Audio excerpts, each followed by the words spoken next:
he said, your son has epithelioid hemangioendothelioma. Never thought I would be able to rattle that off like I can today. And he said he had to be honest with us. He's never, ever heard of it. And he had to look it up before he even called us. Yeah, so it was my freshman year at college, and I kind of had been working out a lot.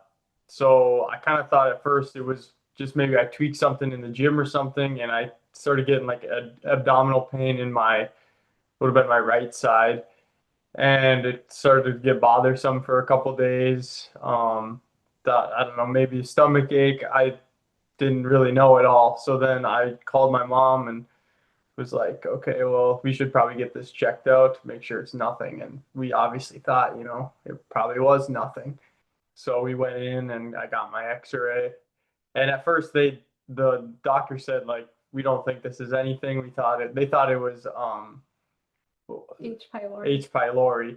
So they were like, okay, well, just the radiologist will review it and they'll give you a call if they see anything. So I'm sitting in my dorm room and I get a call and the radiologist is like, well, we found nodules on your x-ray and we want you to come in immediately the next morning. And that's kind of when I kind of started to get a little bit scared and thought maybe it could be something else. He had called me and told me that the radiologist called him and saw nodules in his lungs, and wanted him to be seen the next day. So, and they had set up for him to see a doctor up in Grand Forks, and he wasn't living in the same city as us, about 80 miles away. So my husband and I am a nurse, so I have some background and knowledge, and it concerned me right away. So my husband and I jumped in the car and met him that next morning at the doctor, and they did a CT scan of his chest, and that's when we were waiting for results, and they came back and said the radiologist read it, and he had innumerable nodules in both lungs, and also lesions in his liver, and too many to count in his liver too. And the radiologist who read his scans that day said that it looked consistent with metastatic cancer of some kind, but not unknown what the source would be. And so that was the news we got that very next day. Mm-hmm. Yeah, I mean, you don't really think that when you get pain that it's going to end up being that, but I just feel like the unknown was kind of the hardest part. Like right when they tell you, well, it looks like it's cancer. Well, you think what kind of cancer, like, is it going to be bad? Am I going to get really sick? But luckily we had really good doctors in Fargo and my mom had connections. So we kind of were able to, get some comfort and felt like I got to be seen as quick as I could, which helped a lot instead of just sitting at home wondering, what this is. They set him up with a biopsy that Friday. So this was a Wednesday that week. By Friday, he was set up to have a biopsy to take a look and figure out what's going on. What is this? Is this cancer? Is this something else? And it took about 2.5 extremely long weeks. Like it felt like a lifetime to hear what's happening and what's going on.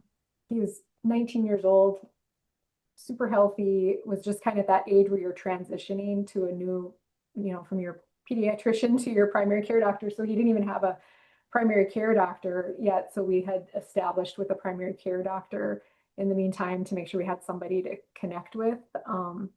And so he was seeing that doctor who had gotten the preliminary results of his biopsy test. And so we didn't have the final results yet, but he actually told us what he preliminarily thought, what they thought it was. He told us that the preliminary results looked like to be angiosarcoma, which I don't know how much people understand about that, but it is cancer. It is a sarcoma similar to what Drew has, but very, very poor outcomes, typically for those patients. So that was kind of a devastating day. Yeah, that was hard. As hard as the first day that we learned this. But he also cautioned us and said he has seen that these results be completely wrong. He has seen preliminary results be wrong. He said Drew looks so good. He goes, this is a big diagnosis considering looking at the guy sitting in my office, you know. So he gave us a lot of hope too that we went home with, that it was wrong. We got the results maybe about what, a week later, yeah. maybe after that. And you know, we're in the day and age where it pops into your portal and your my chart, or you know, your access to your hospital. And so we actually had looked at it before we ever even got a call from anybody, and we saw what it said, and started looking it up right away. And then within a few hours of it popping into our portal, our primary care doctor called us and told us. He said, your son has epithelioid hemangioendothelioma. I have a feeling that Drew will need to be seen at a specialty care center, but he will connect with our local oncology department. You know, obviously told us it was cancer, and that he probably would be referred. And so that was another kind of definitely, obviously, a rough and devastating day for us. Yeah, I think I was mostly relieved because, you know, I had done a lot of research on the angiosarcoma, and that was a super aggressive thing. And I mean, there wasn't a lot to read on EHE just because it is so rare. But like the stuff I did read, a lot of people say, you know, they live their normal life. They kind of, some people go forever without even getting treatment, and they just watch and wait. It seemed like there was a lot of better outcomes, which kind of made me more positive, and I felt like that helped a lot.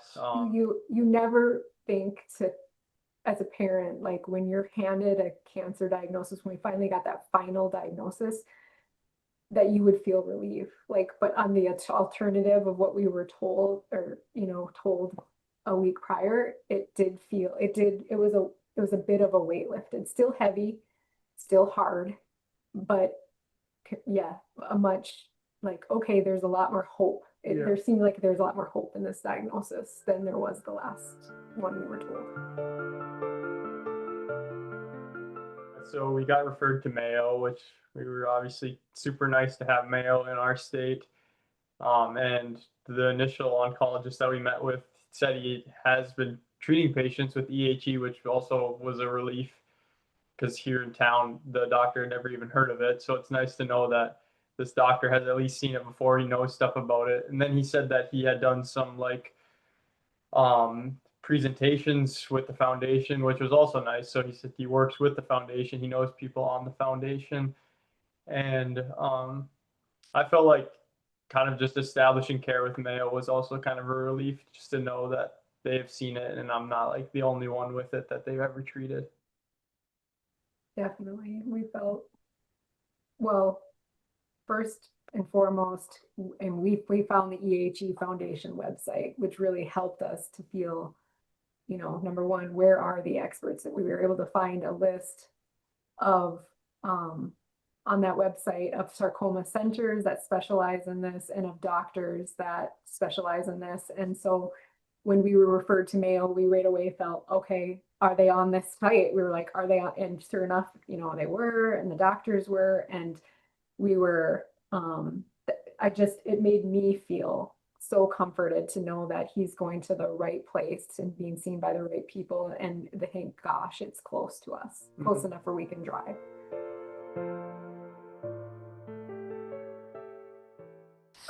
It's once every 3 months for me is when we go to Mayo. And that's kind of what it's been the whole time. Ever since I got there, they said they wanted to see me once every 3 months, and it hasn't been like stable enough for them to say we can only, let's say, once every 6 months or once every year. But that's kind of what we're hoping for coming.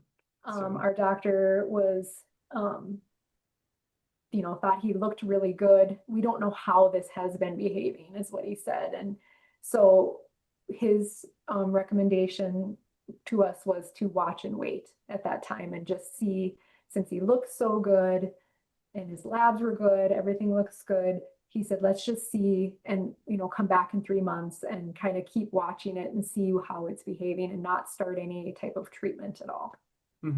he wasn't a candidate for surgery because of the extent of the disease that he has throughout both lungs and in his liver.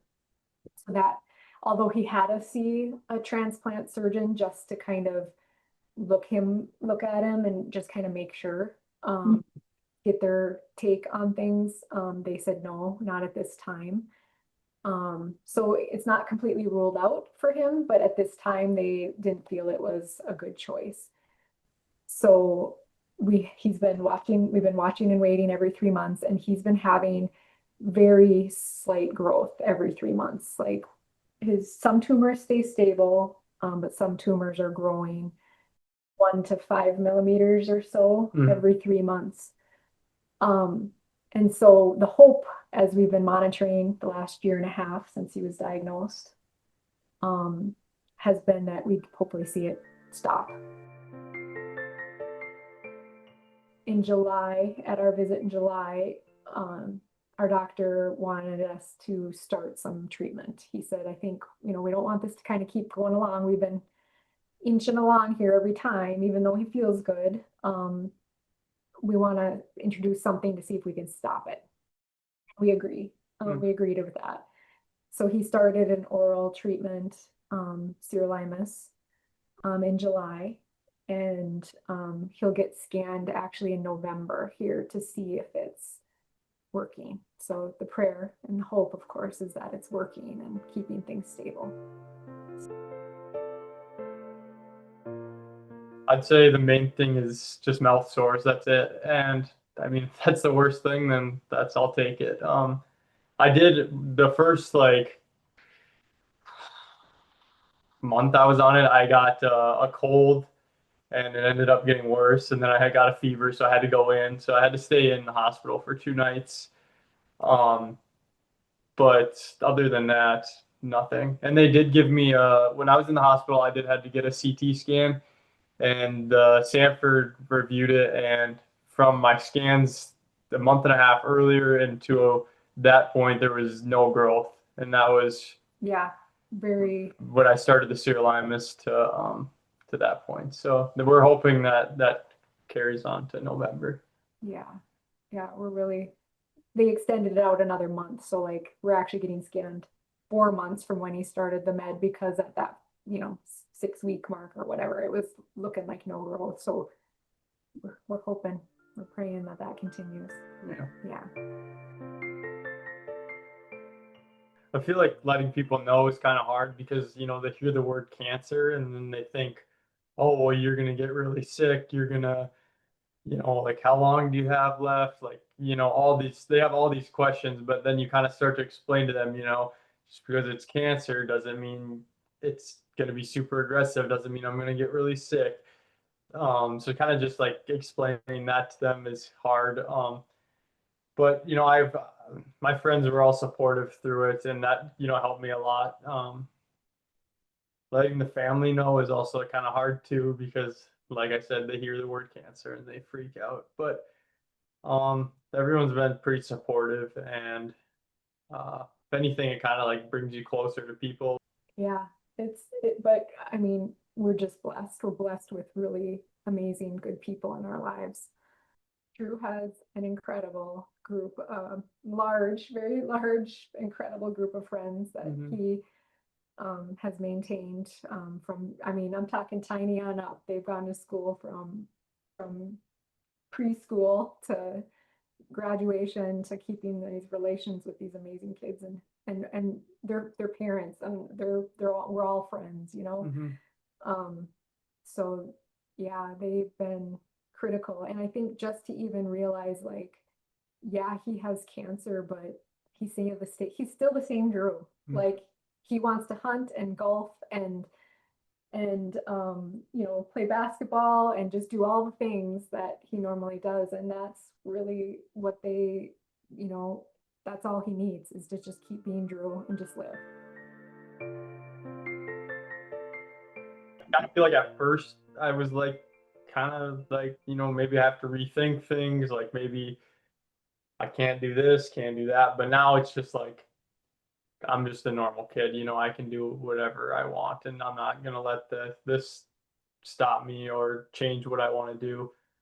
Like the foundation says, just live, I'm just gonna live my life. I'm gonna do what a normal kid does. And my doctor said, like, your life is first, this is second. So if we have to reschedule appointments, if we have to do this, so be it. Just be a kid, like live your life. And yes, this is important, but this can be second, and we just be a kid. We have so many things that give us hope, and the research is definitely top of what gives us hope. It's our friends, it's our family, it's belief in having our faith, and just really trying to hand our fears over to God. We have hope in the stories of other EHE patients and hearing their stories, and the length of time people have lived with this, and it's been stable. We have so much hope that Drew never needs to go to the next option, that he could live his whole life on this medication and be stable and never have to go to the next option. But you're always worried about the possibility of needing the next, tool in the tool belt. So we don't want to run out of those, but we have so much hope.